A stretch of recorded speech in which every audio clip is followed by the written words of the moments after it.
All right, we're back again with another Next NYC company spotlight. We're here thanks to our friends at KPMG. I have my co-host Eric here, and I'm excited to welcome Zach from Ease. And Zach and I first met when he joined A16Z on the investor side and was stationed here in New York, and now he's jumped to the other side of the table. And I'm psyched to dive in to hear a little bit more about the company and their recent raise.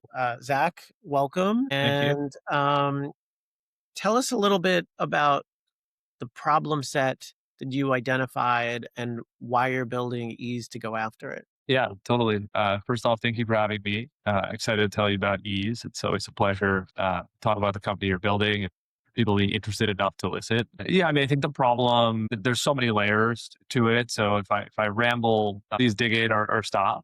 The first problem was I was sitting in the chair of Andreessen, seeing 99.9% of the AI healthcare pitches. My joke is the one Sequoia partner that left, we didn't get to see that pitch, but and everything kind of felt the same. Everyone was focused on large health systems, integrating with the same three EMRs, which I'm sure you know the names of, and focused on the largest shares of wallet, which makes sense. But people were leaving out a bunch of the ambulatory markets in general, basically because of the belief that these kind of vertical ambulatory markets that cover a certain therapeutic area, behavioral health being one of them, are just not large enough to build a venture-backed business. I fundamentally didn't believe that, but I only didn't believe that if you took this certain approach to building a company in those spaces. And that approach today is kind of what East Health has become, which is you basically need to be the core system of record in that market in order to get enough wallet share in that market to build a big enough venture business. So what I mean by that is that almost every pitch in healthcare in the ad world has been building, features and products around prior authorization, around call center, and then eventually they'll disintermediate the EMR by building enough tools around the process of a patient and the journey of the patient that an EMR would not be relevant anymore. Fundamentally, I don't believe that. I think we're starting with the EMR as the core functionality and then expanding into other system of records. So we have an EMR as the kind of clinical medical tool. We have a CRM to handle intake and admissions. And then we have the practice management side, which does all of your revenue cycle and claims. And the hope is, if we support you kind of with three different operating systems inside of one single system, we can sell you a bunch of these native AI tools that are built for our EMR. And we can build all of them very quickly because we don't have to worry about data normalization, pulling out data from the EMR, doing deep integrations, which 80% of engineering time goes into on the healthcare kind of point solution side. And then if we go build out, we can actually fundamentally tilt the scale of what behavioral health has access to from a technology standpoint. And I think to me that got me really excited, which is not only am I going to sell a piece of software on top of a bad piece of software, I can actually fundamentally open the gates and bring behavioral health forward in 3 to 4 or 5 years if they use our core EMR that has all of these features natively built into it. And that got me really excited because I think oftentimes these markets get ignored or are on the wave 2 or 3 of companies are not on wave 1. And Andreessen saw the vision alongside of us and backed us with some capital, and we've been off to the races ever since. That's great.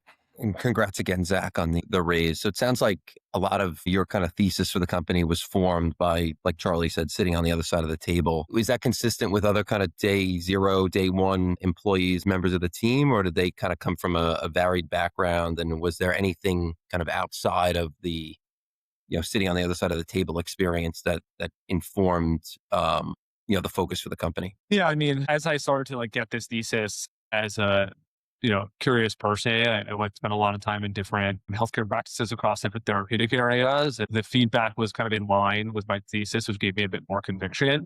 And then in terms of the team, we have probably a pretty hybrid mix of people who come from healthcare, who come from behavioral, and then people who are just really strong Silicon Valley folks. My two co-founders, one of them built the second largest outpatient clinic in behavioral health ever to Optum for 1.1 billion. So he has a very good understanding as an operator, building and scaling that business. He had 4,000 clinicians under him.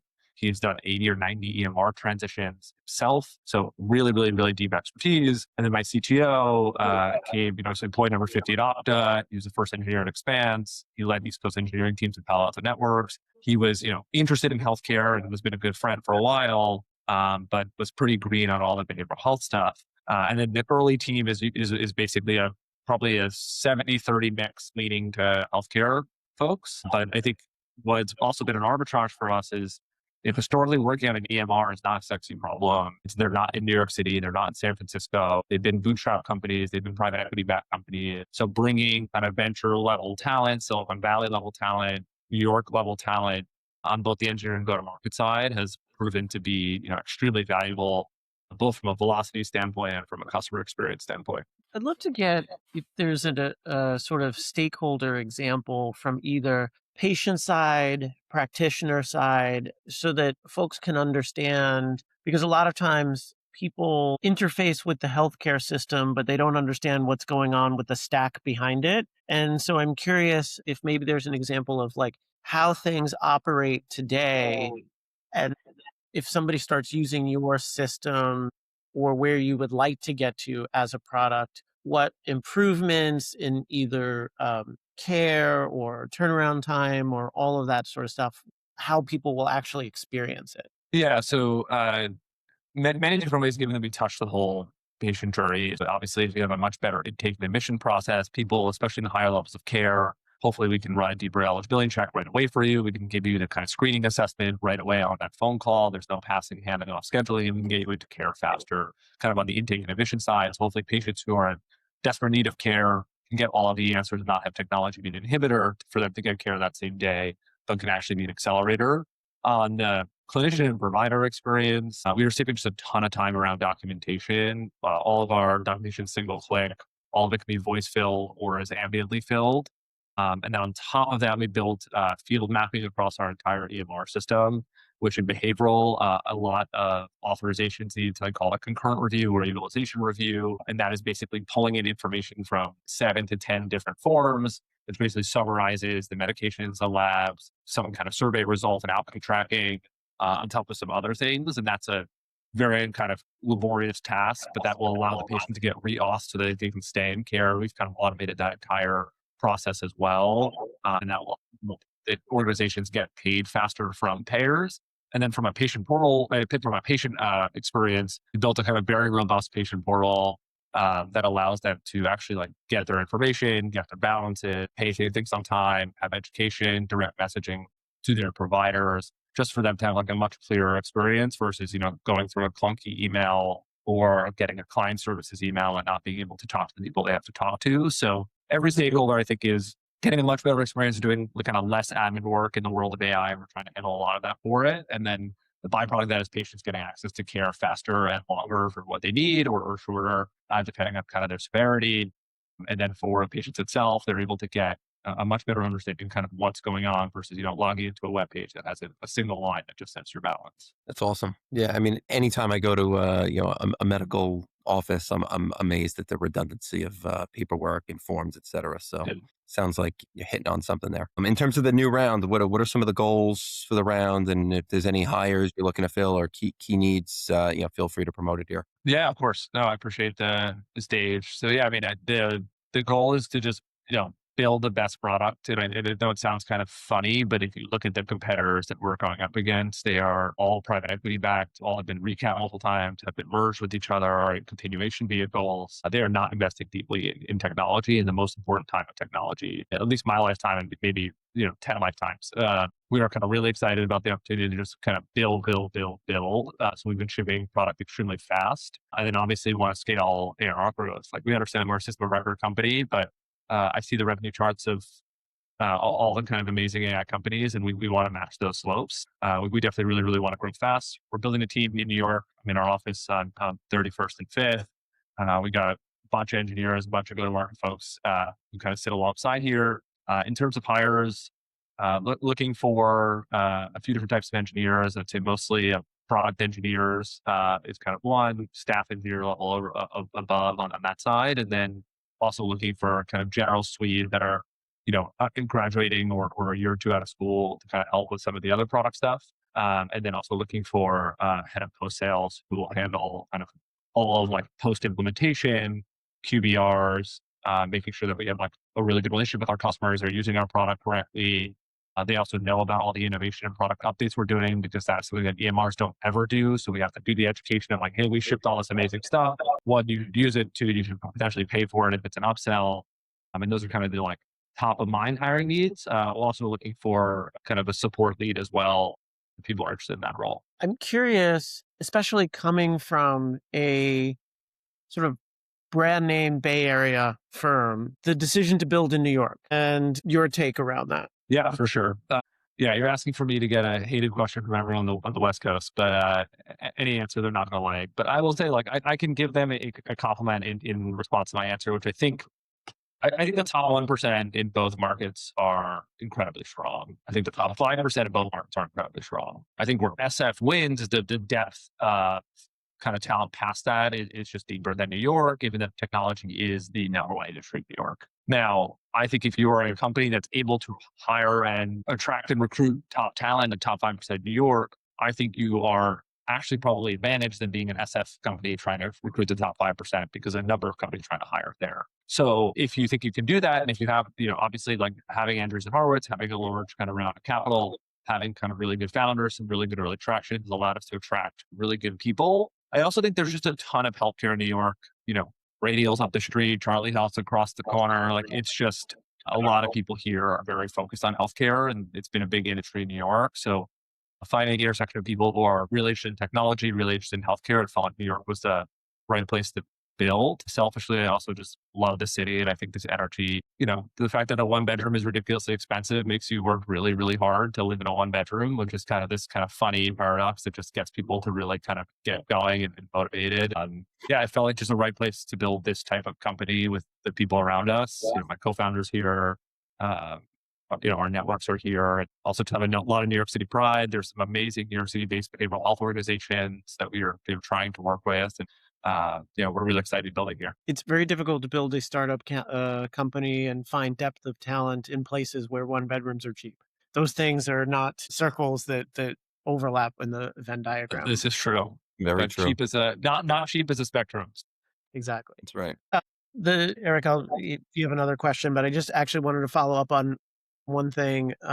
It's not often that I hear folks building and emphasizing AI, also thinking about talent that's a year or two out of school. And that's an area of, entry-level talent where there's a lot of concern, actually, that are there still positions available? Yeah. I'm curious about saying that that's a important part of your team that you would like to build and why that opportunity is sort of still available. Yeah, listen, the new grad market, the technical new grad market is definitely feeling some heat from, a lot of the advancements on the agentic coding side. I think if you are a extremely high slope person and you're a new grad, and I'm trying to build a business over the next 5 to 10 years, like I want to bring those people in early, especially the ones who are getting ignored, who shouldn't get ignored. So yeah, maybe the first 3 months they're redundant with a agentic coding model or a harness, any of that kind of stuff. 3 months out, 6 months out, they're 10, 20x better than they could have been. And I think like if you find the people who have that kind of slope and they know how to use these tools themselves, like I think the like blanket statement of like, oh, all junior engineers are cooked, as the kids would say, like it's just probably not true. Now, I think if you get a mid-level junior person who doesn't have a super high slope but is not motivated to grow really fast, probably not the right fit. But for someone who is, excited about the opportunity and understands the challenge and benchmarks they're up against, it's kind of very, very exciting for us. So we have a few that have started with us and have been, extremely impressive. Yeah. And I mean, we struggle with that obviously as a professional services firm, right? But it's a balance of, you need that kind of, to your point, basically that future pipeline, right? Of leaders of the company and things like that. So you can't kind of shift all one way or the other. And it's just, I think, finding that kind of balance, right? In this new world we live in. For sure. This may be maybe a naive question on my end, but you kind of commented on the healthcare, health tech scene in New York. Do you see that as an area that I think it's always been present in New York, but do you see it kind of particularly thriving or growing maybe in the past year or two, or is it kind of more or less the same? Just kind of curious your perspective there. Yeah, I mean, I think everything in venture is growing right now. Like the dollars being deployed is just, large. So hard to say if it's like healthcare specifically or, to technology in New York, but like from a like vibes based answer, it does feel like every single day I'm getting introduced to another founder or potential founder who's like interested in healthcare or is building in healthcare. I think it's such a large problem space that AI is so particularly good at, especially on the administrative side in any therapeutic area, that people who are coming from roles that they've done a bunch of automation, they've looked at a bunch of unstructured data problems, they've done a bunch of stuff with voice AI, like healthcare feels like one of the largest markets that are still very dated in technology. So I think from a startup perspective, I think probably, don't quote me on this, we can look at YC, but I would assume the number of healthcare startups at YC are growing, which is probably a good proxy for it growing kind of across the world. And, from a vibe space thing, it feels like New York is definitely at the tip of that. Okay. Yeah, it's interesting because I get that same feel just being at conferences, things like that. But Yeah. obviously you were living and breathing it every day. So I was curious your perspective. Totally. Cool. Appreciate your time. I know it's super valuable. Last question before I let you go. I'm curious on your take, at least so far, of building a company after spending some time at a venture firm. And if there's any advice you would have to current VCs who are deciding whether or not to stay in VC or approach something operational, did you find that how was it advantageous to you to start from there? And also, are there like blind spots that you feel like you need to check or that you have been advised from other people coming from the venture side going into that industry? Just your take on going VC to founder. Yeah. I will say the hardest part about going VC to founder is your job as a venture capitalist is to like hyperanalyze a company. And so you build investment memos, you talk about the strengths, you talk about the considerations, you think deeply about this company. At the end of the day, like you're always going to be outside the company, but you try to get as close as you can with the founder and get as much data to basically make a decision with kind of the most information that you possibly can. And then eventually, your conviction is based on a number of things. I think the problem with that is when you want to start a company, you're never going to get the conviction that I had sitting in the seat, leading around the Series A, when the company's been around for 3 years. And I'm saying, no, I know exactly what the risks are, but I know I'm willing to take those risks. I think those are the right risks to take. Or I think the strengths outweigh that, right? So I think the hard part here is you tend to hyperanalyze and like wait for the perfect moment or the perfect pitch. The problem is like when you talk to really good founders, they did not build their pitch or their company based on like backing into a retroactively good VC pitch, right? They just built a really good company, the traction was really good, and they built narrative around it to raise money, and it makes sense. So I think as a VC, you tend to start to think about things a bit backwards. Okay, now what gets me the $30 million round? Okay, that's this company. This is like this field of area of interest. Then we kind of back into a company. You start to get into this like inorganic motion. And I felt that initially when I was starting a company, and luckily spoke to a few folks who were really, really helpful and kind of pulled back and said, okay, what do I want to build? What are the problems I want to solve? Obviously, there's a triangulation of like, what is fundraisable? Where if I get really good talent? And like, what's a problem I want to solve? And kind of once I kind of found that moving target, started to think about things deeply. I think the nice part of being a venture capitalist is like, you've kind of seen what good looks like from the outside and from the inside, but close to our companies. I'd love to be on the board of, Function Health and like saw, how good Jonathan was as an operator and how well that company is run. And, basically was able to kind of learn a lot from that and kind of basically try and, I don't want to say emulate, but like take from that. And it's really helpful to like understand what really good looks like from an entrepreneurial standpoint, from a leader standpoint. I think, for folks thinking about this transition, my big advice is just like, make sure your heart's in it. My joke is like, do it on the weekends. And like, are you excited to open your laptop? Or are you just tired? Because you're definitely going to be tired forever. If you're doing another job and this is not getting you excited enough to like get to Saturday or Sunday to go work on this, then it's probably not the right thing for you. But I'm also having the best time of my life, and I took the leap, but it felt the right time for me and feel forced. And I think you just have to like listen to kind of the world and rhythm around you and make sure that you're making that jump and making it for all the right reasons. Because after you make the jump, after you do some podcasts and you talk about the fundraise, like rubber meets the road, you got to go run a company. Gotcha. Well, listen, we really, really appreciate the time. Wish you the best of luck and glad you're building in New York. Yeah, of course. If anyone knows any behavioral health operators, send them our way. Cool. Will do. Thanks a lot. Awesome. Bye-bye. Thanks.